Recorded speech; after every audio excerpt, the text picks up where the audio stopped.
আমি আমার বাবার জানাজা আমি নিজেই পড়াইতে পারি, আপনাদের মৌলবাদীদের কোনো কাজে লাগবে না। ওই যারা লেখা কিছুই জানে না হবে সেটাকে আমি মাদ্রাসায় পাঠাই। এদেরকে এই যে বিনা পয়সায় পড়ায় আর বিনা পয়সায় মগজ ধুলাই করে, রাস্তার পাশে টেবিল নিয়ে বসে যে দান করেন, কোরবানির চামড়া দান করেন, অমুক দান করেন। এইসব দান করে আমরা কি সৃষ্টি করছি?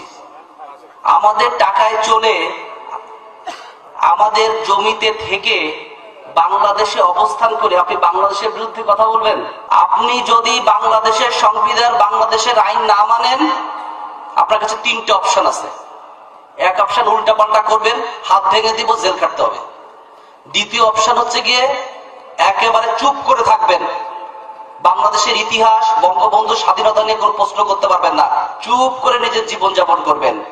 আর 3 নম্বর হলো যদি আপনার বাংলাদেশ পছন্দ না হয় তাহলে you are welcome to go your পেয়ারা পাকিস্তান, আপনি আপনার পেয়ারা পাকিস্তানে আমার রাসূলের উম্মতরা একটু রাসূলের চিন্তা করে দেখো, একটু রাসূলের মহব্বত সাহাবায়ে কেরামের মধ্যে কেমন ছিল একটু চিন্তা করে দেখো। আমার প্রিয় যুবক ভাইরা, আমার বাবারা, আমার দাদারা, আমার উস্তাদরা, আমার বড় ভাইয়েরা, শ্রদ্ধাভাজন ব্যক্তিরা, একটু চিন্তা করে দেখেন। তিনি বললেন আমি শুধু আল্লাহর রাসূলকে মহব্বত করি, এছাড়া আমার আর কোনো পাথেয় নাই। রাসূল বললেন আনতা মা মান আহবাবতা, তুমি যাকে ভালোবাসো তার সাথেই তুমি হাসরে হবে, তার সাথেই তুমি পরকালে থাকবে। আল্লাহু আকবার। হযরত আনাস ইবনে মালিক বলছেন আমি এই দিন এত খুশি হয়েছি, এর আগে কোনোদিন আমি এত খুশি হইনি, এর আগে কোনোদিন আমি এত খুশি হইনি। তিনি কারণ বলছেন আমি এই জন্য এত খুশি হয়েছি, কারণ হলো আমি আমার আল্লাহকে ভালোবাসি, আমি আমার রাসূলকে ভালোবাসি, আমি আবু বকরকে ভালোবাসি, আমি ওমরকে ভালোবাসি, এই জন্য আমি এত খুশি হয়েছি। আর কোনো কারণ নাই, আর কোনো কারণ নাই। আমি আমার যুবকদেরকে বলতে চাই, হে আমার যুবক ভাইয়েরা, হযরত আনাস ইবনে মালিক যেরকম খুশি হয়েছেন আমাদের এরকম খুশি হওয়ার ভালো কারণ হলো আমরা তো আমার রাসূলকে এরকম ভালোবাসি। কথা বলেন ঠিক কিনা বেঠিক? আমরা তো আমাদের আল্লাহকে এরকম পৃথিবীর সবচেয়ে বেশি ভালোবাসি।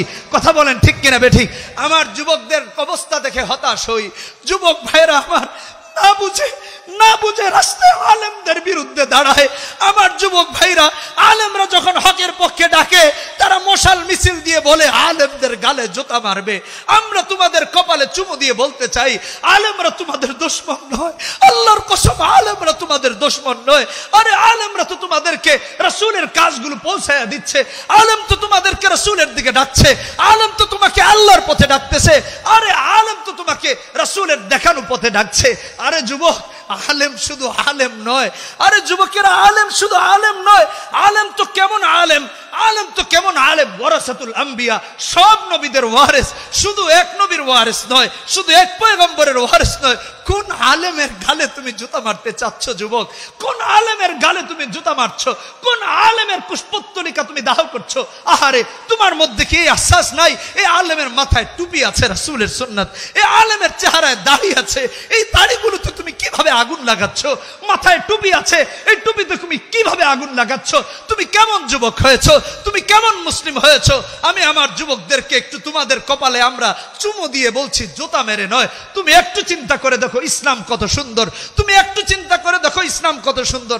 আরে কোন নবীর ওয়ারিসের গায়ে তুমি জুতা মারতেছো? নবীর কথা কি একটু শুনেছো? তোমার কি একটু সময় হবে কোরআনে কারিমটা নিয়ে বসো, একটু কোরআনে কারিমটা নিয়ে বসো, কোরআনে কারিম খোলো, কোরআনে কারিম খোলো। নবী কেমন ছিলেন একটু চিন্তা করে দেখো। আল্লাহ রাসূলের ব্যাপারে কি বললেন? সূরা তাওবা 128 নম্বর আয়াত। কোন নবীর ওয়ারিসের গায়ে তুমি জুতা মারবা? কোন নবীর ওয়ারিসের ঘাড় তুমি মটকে দিবা? তুমি একটু কোরআনটাই খোলো। এই কোরআন তো তোমারও, এই কোরআন তো আমারও। যদি তুমি লা ইলাহা ইল্লাল্লাহ মুহাম্মাদুর রাসূলুল্লাহ পড়ে থাকো, সূরা মাইদা আল্লাহ রাব্বুল আলামিন 118 নম্বর আয়াতে কি বলেছেন একটু খুলে দেখো। সূরা তাওবা 128 নম্বর আয়াতে আল্লাহ তাআলা উম্মতের দরদ রাসূলের কলিজায় কেমন ছিলেন, যে উম্মত আজকে তার ওয়ারিসকে জুতা মারার কথা বলতেছে, যে উম্মত আজকে রাসূলের সেই ওয়ারিসদের গায়ে জুতা তোলার মতো কথা বলছে। আরে আল্লাহ তাআলা বলছেন রাসূলের কথা, লাকাদ জাআকুম সূরা তাওবা 128-29 নম্বর আয়াত, লাকাদ জাআকুম রাসূলুম মিন আনফুসিকুম আজিজুন আলাইহি মা আনিতুম হারিসুন আলাইকুম বিল মুমিনিনা রাউফুর রহিম, হারিসুন আলাইকুম বিল মুমিনিনা রাউফুর রহিম। আমার যুবক যুবক ভাইয়েরা, আমার মশালধারী ভাইয়েরা, আমার কলিজার টুকরা ভাইয়েরা, তোমরা আমাদের গালে জুতা মারবা, মারো, সমস্যা নাই। তোমাদের কপালে চুমু দিয়ে বলছি, কোরআন যদি তোমার কিতাব হয় তাহলে দেখো কোন নবীর ওয়ারিসের গায়ে হাত তুলতে চাচ্ছ। যেই নবীর ওয়ারিসদের ব্যাপারে, যেই নবীর ভালোবাসার ব্যাপারে আল্লাহ সুবহানাহু ওয়া তাআলা রাসূলের ভালোবাসা তোমাদের জন্য কেমন ছিল। রাসূল তো তোমাদের ব্যথায় ব্যতীত হতেন। লাকাদ জাআকুম রাসূলুম মিন আনফুসিকুম আজিজুন আলাইহি মা আনিতুম হারিসুন আলাইকুম বিল মুমিনিনা রাউফুর রহিম। যেই পয়গম্বর তোমার ব্যথায় ব্যতীত হতেন, যেই পয়গম্বর তোমার কষ্টে কষ্ট পেতেন, যেই পয়গম্বর তোমার কান্না দেখে কাঁদতেন, যেই পয়গম্বর তোমার দুঃখে ব্যতীত হতেন, দুঃখিত হতেন, সেই পয়গম্বরের ওয়ারিসের গায়ে নাকি তুমি জুতা তুলবা? কি করে তোমার এই স্পর্ধা হয়েছে? তুমি একটু কোরআন খোলো।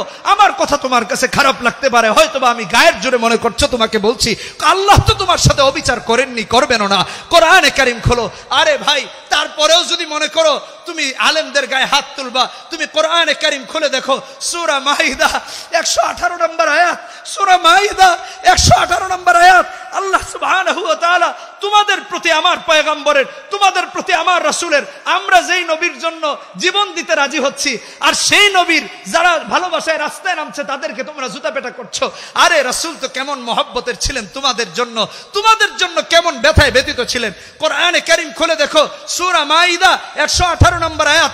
আল্লাহ রাব্বুল আলামিন বলছেন, ইন তুআযিবুহুম ফাইন্নাহুম ইবাদুক, ইন তুআযিবুহুম ফাইন্নাহুম ইবাদুক। তুমি নাকি মুমিন, তুমি নাকি মুসলিম, তোমাকে সপ্তাহে একদিন জুমার নামাজে দেখা যায়, তোমাকে দুই ঈদের জামাতে দেখা যায়, তুমি রাজনীতির ময়দানে নেমে ভোট চাইতে আসলে তোমাকে মসজিদে উঁচু টুপে পরে দেখা যায়, তাতে আমার কোনো আপত্তি নাই। কিন্তু একটু চিন্তা করে দেখো, তোমার আমার নবী, এই আলেমরা যেই নবীর কথা বলেন, এই আলেমরা যেই নবীর কথা বলেন, একটু দেখো আল্লাহ বলতেছেন, ইন তুআযিবহুম ফাইন্নাহুম ইবাদুক। সূরা মাইদাটা বাড়িতে গিয়ে খোলো। আমি তো তোমাদেরকে আঘাত দিয়ে বলছি না, তোমাদেরকে একটু কোরআন পড়ার কথা বলছি। 118 নম্বর আয়াত আল্লাহ বলছেন, আমাদের পয়গম্বর তোমার জন্য, আমার জন্য কি রকম কেঁদেছেন। দিনের পর দিন, দিনের পর দিন, সপ্তাহের পর সপ্তাহ, মাসের পর মাস, রাতের পর রাত, 23টি বছর রাতের পর রাত তাহাজ্জুদের সিজদায় পড়ে পড়ে বলেছেন, ইন তুআযিবুহুম ফাইন্নাহুম ইবাদুক, ইন তুআযিবুহুম ফাইন্নাহুম ইবাদুক, ইন তুআযিবুহুম ফাইন্নাহুম ইবাদুক। আল্লাহ তুমি এদেরকে শাস্তি দিবা, এরা তো তোমারই বান্দা, এরা তো তোমারই বান্দা। কোন নবীর ওয়ারিসের গায়ে তুমি হাত তুলতে চাচ্ছ? কোন নবীর ওয়ারিসকে তুমি হত্যার জন্য রাস্তায় নামছো? আরে কোরআনে কারিম খুলে দেখো, ওই নবীর ওয়ারিসদের গায়ে তোমার হাত তোলার শক্তি তুমি যদি আয়াতগুলো দেখতে পারতা না। তোমাদের কাছে আজকে ওয়াজ তো এই জন্য, তোমাদেরকে এই কথাগুলো পৌঁছে দেওয়ার জন্য। আমি আজকে আলামিন সংস্থার প্রোগ্রামে রাফি বিন মনির তোমাদেরকে এই আয়াতগুলো বোঝায়া দিচ্ছি, এই আয়াতগুলোর আহ্বানটুকু পৌঁছানোর জন্য এসেছি, যে নবী তোমার আমার জন্য কেঁদেছেন। তুমি আর আমি একটা রাতও কাঁদতে পারছি না, একটা মুহূর্ত রাসূলের জন্য কাঁদি নাই, একটা দিনও কাঁদি নাই, একটা মাসও কাঁদি নাই, একটা সপ্তাহ কাঁদি নাই, একটা বছরও কাঁদি নাই। ওকে বাদ দাও, কাঁদো নাই, বাদ দিলাম, কাঁদো নাই, কিন্তু রাসূলের বিরুদ্ধে তুমি কিভাবে দাঁড়াচ্ছ? রাসূলের বিরুদ্ধে তুমি কিভাবে দাঁড়াচ্ছ? রাসূলের বিরুদ্ধে কিভাবে তুমি দাঁড়াচ্ছ? আরে যুবক, আরে যুবক, তুমি যদি মুসলমান হও, পৃথিবীতে তোমার জন্য যদি কেউ কাঁদে, তুমি পাগল হয়ে যাও, তুমি আমার জন্য চোখের পানি ফেলেছো, তোর জন্য আমি জান দিয়ে দিব। আরে রাসূল তো তোমার জন্য একদিন কাঁদেন নাই, রাতের পর রাত কেঁদেছেন, দিনের পর দিন কেঁদেছেন। তুমি কিভাবে রাসূলের বিরুদ্ধে অবস্থান করছো? যুবকের তো উচিত ছিল, যুবকের তো উচিত ছিল এই কথাগুলো শোনার পরে দৃঢ় প্রতিজ্ঞা করবে, আমি আর রাসূলের বিরুদ্ধাচরণ করব না, রাসূলের চরিত্রটা মাথায় উঠাবো, রাসূলের চরিত্রটা দেহে উঠাবো, রাসূলের চরিত্রটা ঘরে উঠাবো, রাসূলের চরিত্রটা সমাজে উঠাবো, রাসূলের চরিত্র দিয়ে আমার রাজনীতিটা পরিবর্তন করে নিব।